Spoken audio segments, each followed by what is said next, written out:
What I'd like to do is tell you a little bit about Hewlett Foundation's commitment to deeper learning. And here's our ultimate goal. We want to make sure that all students have the skills and knowledge that they'll need to be successful in 21st century work and life. So let's just pause for a moment. I'd like you to talk to the person next to you and think of an example of a job that exists today that didn't exist when our parents were working. Okay, so what's an example? And something might be content managers or bloggers. Those didn't exist when my parents were looking for work. So talk with the person next to you quickly for a minute. What's a job that exists today that didn't exist when our parents were working?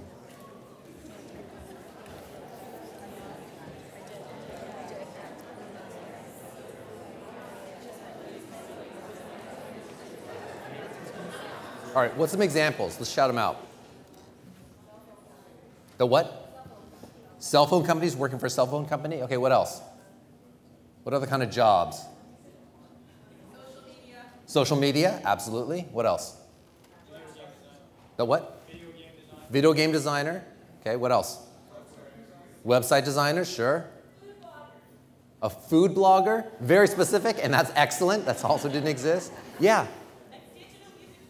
Okay, excellent. The what? Oh, programmers, absolutely. Okay, now let's also turn to your neighbor and now think of what's a job that existed then that doesn't exist now. Let's chart what's changed over the world. So what your parents, some of your parents' friends did that don't exist today.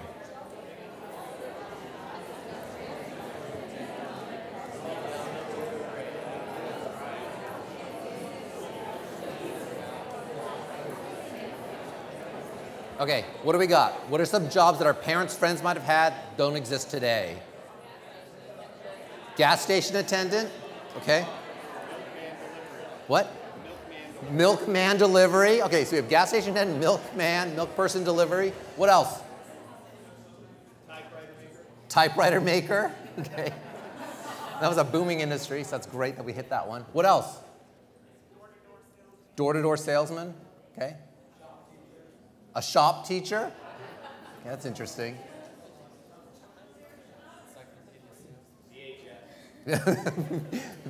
that might not have been what our parents' friends did. Like that happened in between. VHS creators, repair people. Okay, so we've seen some big shifts in the world in terms of work. So when we think about preparing our students for these jobs, keep this in mind. New things happening here, what didn't exist before. There's work that was done by Harvard and MIT researchers Richard Murnane and Frank Levy. And what they did is they try to chart what are the shifts that we see in terms of jobs. And what they found, and there's actually some work that we're doing to continue this work forward, they found that the jobs that are disappearing or have disappeared are the ones which were more routinized, blue-collar, clerical sorts of jobs, some of the ones that you've identified already. Now, as those jobs have disappeared, oftentimes because of computerization, we're seeing a new split in terms of the work world. There are going to be those who have jobs which require expert thinking and creative work, and then a big gap in these other types of jobs, which used to provide you with a middle-class wage, but those don't exist anymore. And there's some equity challenges we're going to face. This is going to really threaten our democracy if a lot of folks without these skills can't get work that sustains their family. Now, in addition, there was some research done about Fortune 500 companies, about the jobs that they value, that they look for in their employees. And this was the rating back in 1970. And the more valued skills are towards the top: writing, computational skills, reading skills. Okay, and look what's towards the bottom: problem solving, interpersonal skills. Problem solving, as you were just thinking about PBL, not as highly valued back in 1970. Now I'm going to highlight a set of these. Okay, it's kind of hard to see, but oral communication, teamwork, problem solving, interpersonal skills. I'm going to get back to these in a moment. Now you can pick your favorite one. Let's flash forward to the 90s when they re-administered this survey to see what Fortune 500 companies were looking for. Okay, look at the big shift. So now the ones identified: teamwork, problem solving, interpersonal, oral communication. Now these popped up towards the top. This is what Fortune 500 companies are looking for. So there's a shift that we've been discussing as you're going to take on these new types of jobs. Now, we have to think about what's happening to get students into these jobs, and there's some research that was done in colleges. This is a pretty limited study, but research done in California looking at academic senates, and they found out what teachers feel how prepared students are to take on the analytic work that's required in college. And what they found is that faculty members think only about 33% of students enter college ready to take on the analytical assignments that they need to do to succeed. So again, only about a third of the students. Now let's go back even more to high schools or K through 12 systems. There's not a lot of good assessment measures. The CWRA, just got a plug for that, is a measure for that. But we looked to the Program for International Student Assessment, or PISA. We looked at that, which looks at critical thinking and communication skills to see how our schools rank across the world. And what the research has shown, out of 65 countries that participate, the US is number 31 in terms of having students demonstrating these types of skills, communication, critical thinking, in reading, math, and science. Now the challenge here, given what we've talked about, the changing world, not only is the US threatened to lose all those lower skilled jobs because they're disappearing, but also the higher skilled jobs because there are other countries that are doing better in terms of preparing students to have these types of skills. This is a real threat to our country, and we need to make sure that everybody has these types of skills. Now, the skills that we're focusing on include the ability to think critically and solve complex problems, lots that you've been thinking about this week. The ability to communicate effectively in both written and oral form, to work collaboratively, so engaging in teamwork, to learn how to learn or have those metacognitive skills, and then to develop academic mindsets. This idea that success comes not from being smart or whether you're smart or not smart, but the degree to which you work hard and you persevere and you have grit, and also the degree to which you feel comfortable in your school settings. So these are the skills that we've identified through research as the ones which will help to prepare you for college, for a career in civic life. All of this is connected through deep academic content.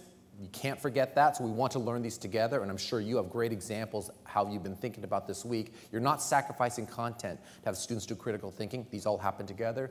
And we've just termed this deeper learning, just so we can have an easy term to refer to this constellation of skills. Now, why is this the right time to address this? Now, those of you who've been in the field for a while, you know that No Child Left Behind was a particular era, the ways that folks thought about education, and things have changed. We have the new Common Core state standards, and that's a new way that we're thinking about what students need to know, and a lot of these skills are embedded in there. There are the new tests, Smarter, Balanced, and PARC, which are going to assess these.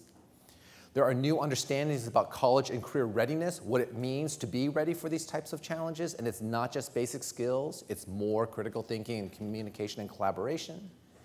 And finally, the shift to the states. The gravity has changed from the federal government back to the states, and the states are making really important decisions about what students need to be prepared for the new world. So all these things make it such that this is a great time for us to rethink what students need to learn. Now, I'm going to shift from talking about the problems to some of the solutions, or the way that our foundation is trying to address these. Now, at the end of this, a logic chain we're going to present. At the end, we want all students to have economic success and civic participation. That's what we want for everybody. And then our research indicates these deeper learning skills are the way to help prepare folks for that. Now, there's lots of different entry points we could use to try to make sure all students had these skills, but we focus on school systems. We think that's a high leverage point where if we can change those, it'll affect lots of students across the country. Now, how we get there, we have four strands, four strategies for trying to change school systems. I'm not going to mention them very quickly, but I'm happy to answer questions later.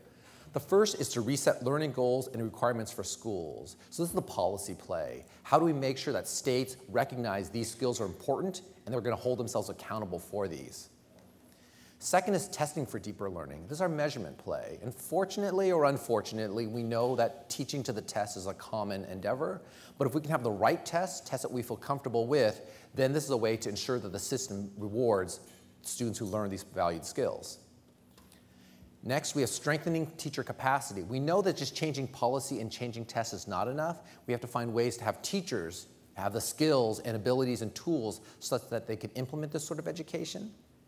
And finally, learning, evaluating, and demonstrating what works. And this is actually what my portfolio is. So it's to find sites of innovation or proof points or glimmers of hope where we can see this actually happening and try to share those ideas so they can go on the scale. I'm going to talk more about that in a moment. I'm just going to quickly go through these four so you get a sense of the way that we're trying to approach this. So in terms of resetting the learning goals, states are now submitting waivers to No Child Left Behind, and we're looking to see the degree to which they incorporate deeper learning into their applications. So here's from the state of Washington, where they explicitly say they want students to have deeper learning, which is required for post-secondary success. They're building this right into their considerations for why they want to have this waiver. And so they're noting that deeper learning requires that we think in new ways and act in new ways. So it's not just language, they're actually going to be changing their practices so we can make sure students are prepared. So when we look across all the states that are applying for waivers, of the 38 states, 11 have actively put deeper learning into that. We have other states that are included in a program we're supporting called the Innovative Lab Network, where states are trying to explicitly think how deeper learning can be included in that. And of those, a number have signed a memorandum of understanding to say, we're going to find a way to make sure that this is part of what's happening in our states. So 17 states are actively putting deeper learning into the way they're thinking about their education. Now, when we think about testing for deeper learning, how do we make sure the assessments include these? There's ways that we can think about state standardized tests. Now, along one axis, we can think about basic skills to deeper learning skills. So can you use routinized procedures, or can you actually do the critical thinking problem solving that we've discussed? So that's one axis. We can create another axis where we think about how feasible it is to implement these particular types of assessments. Do we have the infrastructure to execute on them? Now, the standard state tests we've had in the past, we would locate over there. They're really about basic skills, and they're very feasible. We knew how to administer bubble tests really well. Okay, so that's something that we can do, but it's more about basic skills. Some of the new assessments that are coming out, Smarter, Balanced, and PARC, they're getting closer to these deeper learning skills, and we are working out ways to ensure that they can be administered. So we would locate that over there. Now, PISA, that I mentioned before, that's even better because they have different ways to assess collaboration and communication. So that's more in terms of deeper learning. It's not easy to administer on a wide scale quite yet. So we'd locate a little bit lower on that dimension. Then we'd locate something like portfolios, which probably is the best way to capture the learning in terms of deeper learning. However, we don't have mechanisms in place such that it can be administered in a wide scale across the entire country and scored really easily. So much better in terms of deeper learning, not quite feasible. So what we're trying to do at our foundation, how can we take each of those and move them closer to that upper right-hand quadrant? So we have an investment in a program called Show Evidence through our Deeper Learning Student Assessment Initiative, where we're trying to develop a platform so we can put portfolios onto this platform to more easily share and score them. So we're trying to move all these things up into the right-hand corner so they can be about deeper learning, but also feasible. So that's one thing that we're doing.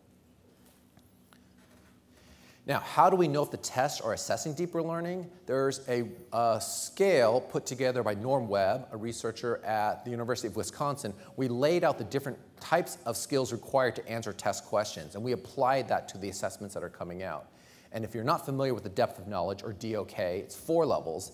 Here's an example of a DOK 1 question. So again, more basic skills is basic recall. So you can look at that.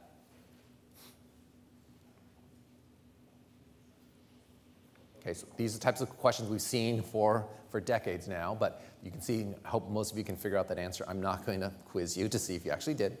All right, so that's a depth of knowledge 1. Here's a depth of knowledge 4. So this requires more extended thinking and more critical thinking in terms of solving this one.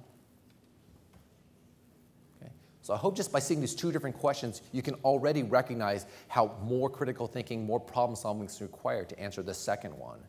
So we've done some analyses to look at the new Smarter, Balanced, and PARC tests. How many questions, or what percentage of the questions, are closer to this depth of knowledge 4 or 3, which is just right behind this? And we've seen the old state tests, on average, some of them were about 6% had questions that were in this depth of knowledge 3 or 4. The new test, in some categories, it's 66%. It's like a quantum leap higher in terms of what's going to be expected of students. So we're really excited about that. We're going to be challenging our students and holding ourselves accountable that students can solve these questions, but we also have to get the students there. So next, we think about strengthening teacher capacity. So how do we make sure that you all have the tools and skills and abilities to execute on this? Now, in terms of curricula, one thing that we've learned is that it's really expensive to try to develop curricula. We thought about that. Could we develop some great curricula and just share that out for free? However, through our analysis, we found it costs about $1 to $2 million per subject per grade level in order to develop some new curricula. So we said, okay, we don't have the resources for that. But instead of focusing on the supply side, we thought, what if we focus on the demand side? So we created some rubrics. So states, when they're making their curriculum adoption decisions, can say, is this really aligned with a Common Core? Is this getting at deeper learning? And some states have used those already and have rejected curricula because the fear would be that publishers would just do a simple crosswalk between their old textbooks and not change that at all, but a crosswalk between that and the new Common Core, and then stamp a sticker on the front cover saying, now we're Common Core aligned. Like, we don't think that's enough. And so states are rejecting those and saying, no, you need to go back and change this to make sure it's going to be the type of materials that help our students learn. So we've seen some states have rejected all curricula and say, you need to give us something new because this is not there. So we focus on a lead certification, if you will, recognizing whether or not focusing on the demand. And then also things like investing in Buck to do the type of professional development that you all are participating in so you can do things like PBL and expand your skills to execute on this. Now, the last thing I want to mention is my portfolio, trying to find these sites of innovation where we can have examples of what this could look like. And within my portfolio is what we call the Deeper Learning Network. And this is a network of networks. Within these 10 networks, there are about 500 schools educating about 250,000 students annually.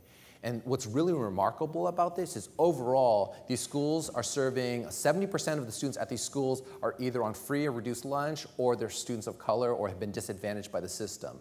So this gets back to the very first point I made. It's not sufficient if just students in really elite institutions are getting these skills. We need everybody to have these. And so these are part of our indicators that it is possible to do with all students across the country, even those who might not have been served by the system in the past.